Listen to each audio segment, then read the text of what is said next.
പച്ചിലക്കാട് പടിക്കാം വയലിൽ ഇറങ്ങിയ കടുവയ്ക്കായി രണ്ടാം ദിവസവും തിരച്ചിൽ ഊർജിതം.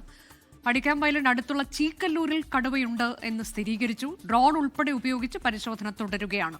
ദൌത്യത്തിനായി കൂടും 2 കുങ്കിയാനകളെയും എത്തിച്ചിട്ടുണ്ട്. കടുവയ്ക്ക് ആരോഗ്യ പ്രശ്നങ്ങളില്ല എന്നും കാട് കയറ്റാനാണ് ശ്രമമെന്നും south Wayanad DFO Ajith K Raman പറഞ്ഞു. കടുവ നിലയുറപ്പിച്ചിരിക്കുന്ന സ്ഥലം ഡ്രോൺ പരിശോധനയിൽ കണ്ടെത്തി കഴിഞ്ഞു. ഇവിടെ പുളിക്കൽ എന്ന് പറയുന്ന വയലിൻ്റെ നടുക്കിലുള്ള ഒരു കാട് പിടിച്ച് കിടക്കുന്ന സ്ഥലത്താണ് ഇപ്പോൾ കടുവ നിലവിൽ റെസ്റ്റിംഗ് പൊസിഷനാണ്. അപ്പോൾ ബാക്കിയുള്ള ഭാഗങ്ങളെല്ലാം തന്നെ ജനവാസ കേന്ദ്രങ്ങളിലേക്ക് ഉള്ള ഭാഗങ്ങളെല്ലാം തന്നെ കോർഡൺ ഓഫ് ചെയ്ത് സ്റ്റാഫിനെ നിർത്തി അങ്ങോട്ടേക്ക് പോകാതെ നോക്കിക്കൊണ്ട് ഈ ഒരു ഭാഗത്തേക്ക് നീർവാരം ഭാഗത്തേക്ക് ഹാർഡ്ലി 1 to 2 കിലോമീറ്റേഴ്സേ ഉള്ളൂ. അപ്പോൾ മിനിമം ഡിസ്റ്റർബൻസ് നമ്മൾ ഉണ്ടാക്കുകയാണെങ്കിൽ നൈറ്റിലൂടെ അത് അങ്ങോട്ടേക്ക് പോകുമെന്ന് തന്നെയാണ് നമ്മുടെ അനുമാനം. പിടികൂടേണ്ട ആവശ്യം ഇപ്പോഴില്ല. എന്നിരുന്നാലും കുങ്കിയാനകളെല്ലാം തന്നെ സജ്ജമാണ്. സുർജിത്ത് അയ്യപ്പത്ത് വിവരങ്ങളുമായി. സുർജിത്ത്, ഈ കടുവയുടെ ദൃശ്യങ്ങളെല്ലാം ലഭിച്ചിട്ടുണ്ട്. അപ്പോൾ കഴിഞ്ഞ ദിവസം പറഞ്ഞ അതേ കടുവ തന്നെയാണ് എന്ന് വനംവകുപ്പ് സ്ഥിരീകരിച്ചിട്ടുണ്ടെന്നാണ് ഞാൻ മനസ്സിലാക്കുന്നത്. കാട് കയറി പോകട്ടെ എന്നൊരു തീരുമാനത്തിലേക്കാണ്. വേണ്ടി വന്നാൽ എന്തെങ്കിലും ഒരു ആക്രമണത്തിന്റെ രീതികളൊക്കെ ഉണ്ടായാൽ അതിനും ചെറുക്കാനൊക്കെയുള്ള നീക്കങ്ങളും സജ്ജമാണ് അല്ലേ?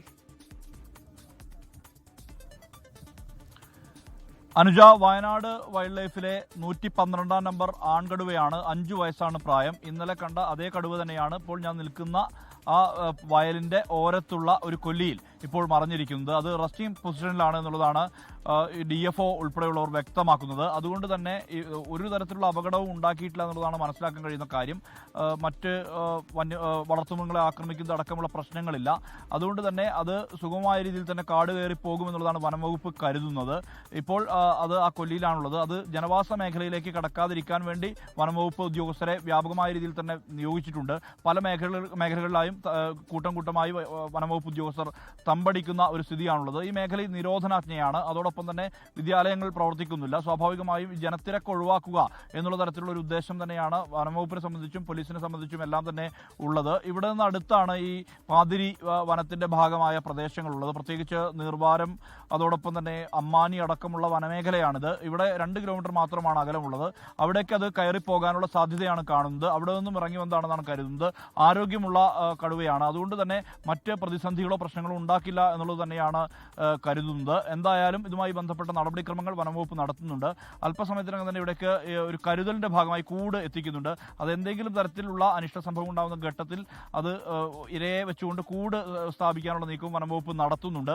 അതോടൊപ്പം 2 കുങ്കിയാനകളെ മുത്തങ്ങയിൽ നിർത്തിച്ചിട്ടുണ്ട്. വിക്രം, ഭരത് എന്നീ 2 കുങ്കിയാനകൾ നേരത്തെ ഇത്തരം ദൗത്യങ്ങളിൽ പങ്കാളികളായിട്ടുള്ള കുങ്കിയാനകളാണ്. അതായത് അമരക്കൊല്ലിയിൽ നേരത്തെ ഈ ഉണ്ടായ പുൽപ്പള്ളി അമരക്കൊല്ലിയിൽ ഉണ്ടായ ഇതുപോലെയുള്ള അവസ്ഥ തന്നെയാണ് ഉണ്ടായിരുന്നത്. അത് ഈ ആടുകളെ പിടിക്കുന്ന കടുവയായിരുന്നു അന്ന് ഉണ്ടായിരുന്നത്. അതുപോലെ പ്രജീഷിനെ ആക്രമിച്ച് കൊലപ്പെടുത്തിയ ആ ഒരു ഘട്ടത്തിൽ ഉണ്ടായിരുന്ന ആ സംഭവത്തിലും 2023 ഏതാണ്ട് ഈ സമയങ്ങളിലാണ് ഈ കടുവയുടെ ഇറക്കം ഉണ്ടായത്. അത് ആ ഘട്ടത്തിലും ഈ കുങ്കിയാനകളെ ഉപയോഗിച്ചിരുന്നു. പ്രജനന കാലമാണ്. അതുകൊണ്ട് തന്നെ ഇത്തരത്തിൽ ഒരുപക്ഷെ കാടിനുള്ളിൽ മറ്റു കടുവകളുമായുള്ള സംഘർഷത്തെ തുടർന്ന് അത് മാറിപ്പോകുന്ന, അതായത് അതൊക്കെയാകാം ഒരുപക്ഷെ ജനവാസ മേഖലയിലേക്ക് ഇറങ്ങാനുള്ള കാരണം എന്നുള്ളതാണ് വനംവകുപ്പ് അനുമാനിക്കുന്നത്. DFOമാർ സ്ഥലത്തുണ്ട്. വയനാട് നോർത്ത് DFO സന്തോഷ് കുമാറും സൗത്ത് DFO അജിത് കെ രാമനും സ്ഥലത്തുണ്ട്. ഇവരുടെ നേതൃത്വത്തിലാണ് ഇപ്പോൾ ദൗത്യങ്ങളെല്ലാം തന്നെ ക്രമീകരിക്കുന്നത്. മറ്റ് പ്രശ്നങ്ങളോ പ്രതിസന്ധികളോ നിലവിൽ ഇതുവരെ ഉണ്ടാക്കിയിട്ടില്ല.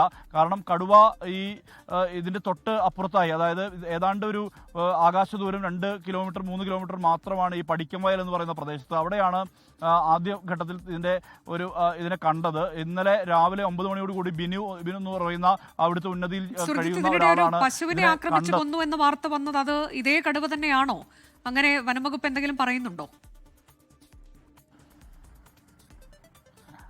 അല്ല, അത് ആ പശുവിനെ ആക്രമിച്ചു കൊന്നത് അത് തിരുനെല്ലിയിലാണ് ആ സംഭവം ഉണ്ടായത്. അത് ഇവിടെയല്ല.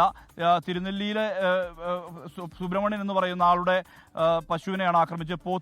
തിരുനെല്ലി പോത്തുമൂല എന്നാണ് ഈ പ്രദേശത്തിന്റെ പേര്. അത് വനത്തോട് ചേർന്ന് കിടക്കുന്ന പ്രദേശമാണ്.